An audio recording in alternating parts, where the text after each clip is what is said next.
This video is sponsored by Skillshare. The first 1,000 people who click the link in the description will get a free trial of Skillshare Premium. Resident Evil Village isn't as much of an outright roller coaster as the action-packed romps of, say, 6, but you're still being whisked away on a theme park ride of some description. A haunted house, perhaps. Village keeps this train barreling through a bunch of functionally distinct scenarios, each representing a different slice of the horror experience. A lichen-infested village, a gothic castle filled with weird bug ladies, viscera-covered swamp, industrial body horror. It's all here, and the game, for as much content as there is, whirs you along it all at a dizzying pace. Village's overall tone is reminiscent of the Grand Guignol, an almost theatrical celebration of all that is gruesome, and it always retains that distinctly Resident Evil schlock that manages to keep the playful vibe of proceedings intact. It's gloriously ostentatious, which is why one much more understated set piece stands out so distinctly from the rest of the pack.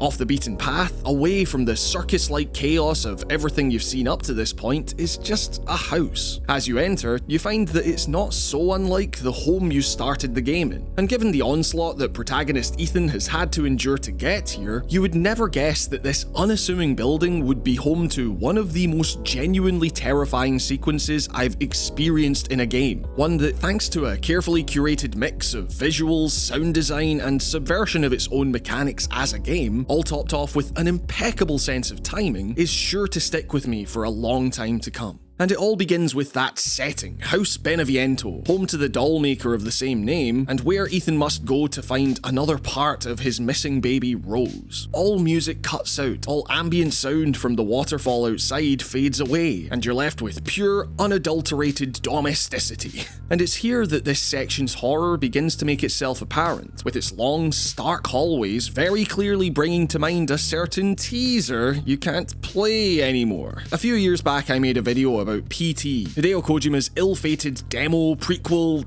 FU to his Konami overlords for the cancelled Silent Hills, where I pointed out that the detail afforded to its homely environment shifts the dynamic of your average horror game somewhat, where you typically start at a place of limited understanding and, over time, build an arsenal of both weapons and knowledge that gradually grant you more agency over a situation. Arguably the scariest part of Castle Domitresque, for example, is at the start, where you have no idea how any of this stuff works or how you're going to get out. There's an otherworldly quality to this castle with numerous mysterious statues poking out of the ground and a bunch of bug ladies you seemingly can't kill at this stage. On the other hand, the reason settings like House Beneviento work so well at unsettling you, despite seeming so relatively normal compared to everything else you've come up against up to this point, is precisely that normality. Coupled with the continually jaw-dropping fidelity of the RE engine, there's really no mistaking this setting. You know this type of place. You've probably seen one or two hallways like it. You understand how a place like this should function, which makes it all the more skin-crawling when said understanding is chipped away at over time and you have no idea where it will end. And as I'm editing this, I want to shout out a great video about House Beneviento I just found by Ben Plays Games, who explains that the PT references go way beyond just the domesticity of the setting in ways I hadn't even noticed before. And as you approach the central hub of this house, where the bulk of its puzzles take place, the game does play certain visual tricks on you, but it also revels in maintaining that facade of eerie quiet for as long as it possibly can, refusing to show its hand. I mean, sure, there's something uncomfortable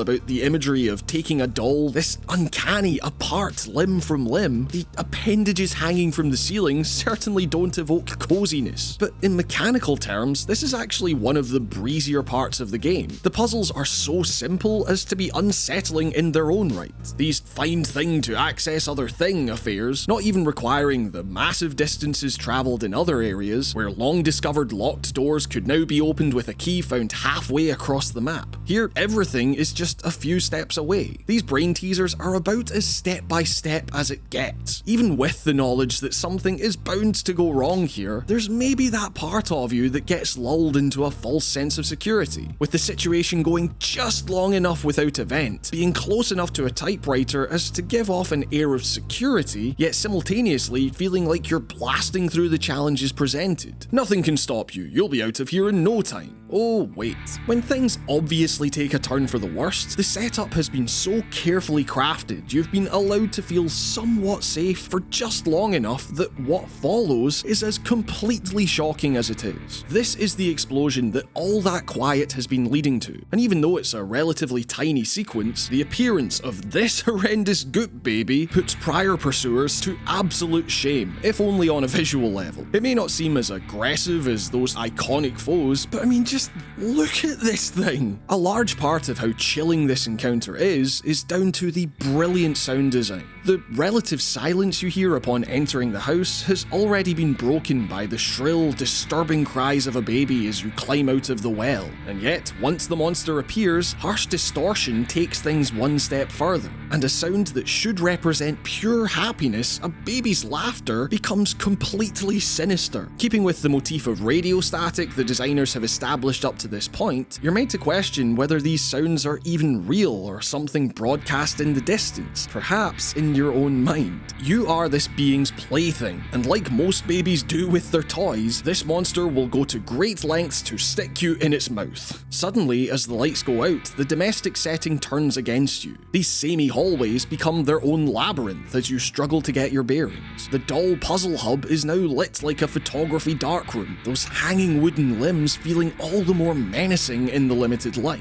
And I cannot tell you how my stomach lurched when I reached that elevator, found there was no power, and realised I had to go back, carefully dodging the baby along the way. And this is another thing this sequence does really well, making you take the initiative to lean directly into that fear and danger. In order to get the fuse, you need to descend to the house's lowest level. You have to take the fuse from this bedroom, enveloping yourself in darkness. To get back out past the baby, you have to lure it in here, corner yourself, and let it get terrifyingly close while you cower under the bed before running for your goddamn life. And in such a high-pressure situation as this, it's the little things getting in your way that make the escape so much more scary and exhilarating, even if not particularly challenging. Briefly taking a left turn before remembering that right is the way out, slowing down just a bit after hitting the awkwardly jutting kitchen table. With the wailing baby stampeding behind you, these slight errors now feel monumental. On top of the general fear of getting out unscathed, your head is now playing panicked games with you, like, how did you not remember your way down here? It's a straight hallway! How did you bang into something as insignificant as this? Keep going, keep going! By playing into the simplicity of its domestic setting, the developers can create these mind games out of the most minute of details. They don't need to go over the top with hazards and obstacles like they might in the game's more overtly horror-esque environments. Here, a hallway, a table is enough. But these kinds of mind games even extended to the way I'd interact with the most basic of game functions. For example, I'd find solace whenever I'd open the map. I'd linger on pause menus for way longer than usual. I'd take these breaks just to stop myself clenching my jaw too much. However, this would always, without fail, give way to that crushing realization that I would have to open that game again, and when I did, it seemed as if Village was punishing my cowardice by slowing Ethan to a complete stop, killing his momentum and forcing me to hammer on the analog stick, watching him toddle along as if there wasn't this mad baby behind him. And it's not just mechanics either. Animations now play a central role in sustaining the horror here. Take the whole floating key thing that happens when you unlock doors, for instance. What was previously a delightfully video gamey animation, consistent with the series' schlocky tone, now takes on a completely different meaning, as this monster is rapidly approaching and yet you decide to slowly get the key out, let it float in the air for a second, slot it in, and daintily turn, adding to the already agonizing wait for the elevator doors themselves to open, all while those wails get louder and louder, and I daren't look back for a second. And you know, it's all scripted in a way that should make repeat playthroughs substantially less terrifying, in the same way that modern cinematic platformers have their illusion broken when you realize that all of this stuff is just carefully timed to make you feel like you only just escaped certain death. Similar to what I've discussed in my videos on the remakes, however, the knowledge of this scripting, hell, my ability to cheese it without any trouble, never stopped me in all my attempts getting footage of this sequence from smooshing my face into an elevator grate as hard as I goddamn could. When the slightest gap in the door appears, I made sure that Ethan shoved himself in, hammering on the action button to activate the lift and put an end to this segment, as this monstrosity's open mouth briefly makes you wonder if you really are safe even with those doors closed. And the thing is, that's kind of it. After a simple, if creepy, find the doll boss puzzle, you're back out on the trail, House Beneviento soon to become a foggy memory. And I guess looking back, a large part of why this level has so stuck with me is because it's so short-lived. This is a setting so detailed that it could honestly house an entire indie experience or something. You might expect it to keep building to something more, but then it just ends. Not in a way that I'd feel let down or anything, but more that this insane thing has just happened to you over the course of about half an hour, only for the game to unceremoniously spit you back out and shove you towards the next stop on this ride, as if to say, you think you're done? And while it's true that nothing else in the game comes close to the legitimate terror of House Beneviento, it's perhaps this overall approach of never letting you get comfortable in any environment for very long that caused me to feel as truly unsettled playing Village as it ultimately left me.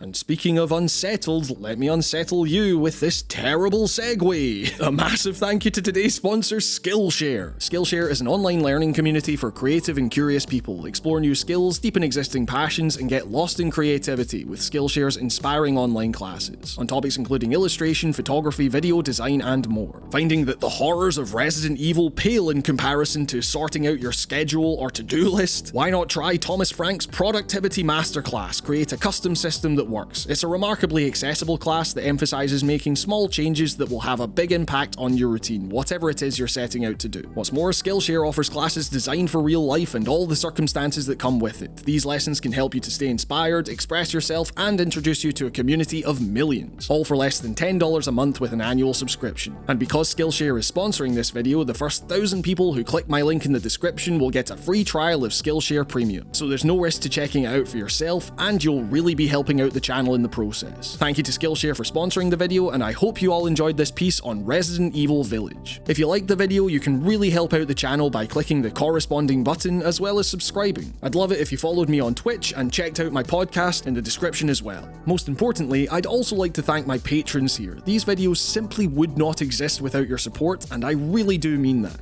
If you've enjoyed any of the videos I've put out and want to help the channel continue so I can keep making more, you can directly help out as well as get things like early access to ad-free video uploads and new patron-exclusive commentaries on older videos by heading to patreon.com/writingongames and pledging only what you feel comfortable with. I am forever thankful for your support in whatever form it takes. Special thanks go to Mark B. Writing, Danis Sakauskas, and apologies for missing your name out before, Artyom Vitsyuk, Nicholas Villeneuve, Captain Knusplich, Ruth Knapman, Leah Chinello, Henry Milek, Bryce Snyder, Lucas, David Björk, Winter, Timothy Jones, Jordan Midler, Kibi Amori, The Nameless Guy, Tommy Carver-Chaplin, Matthew Meyer, Dr. Motorcycle, Shardfire, Rob, Max Cohen, Jesse Ryan, Spike Jones, Dallas Keane, Charlie Kimball, and Charlie Yang. And with that, this has been another episode of Writing on Games. Thank you all so much for watching, stay safe, and I will see you all next time.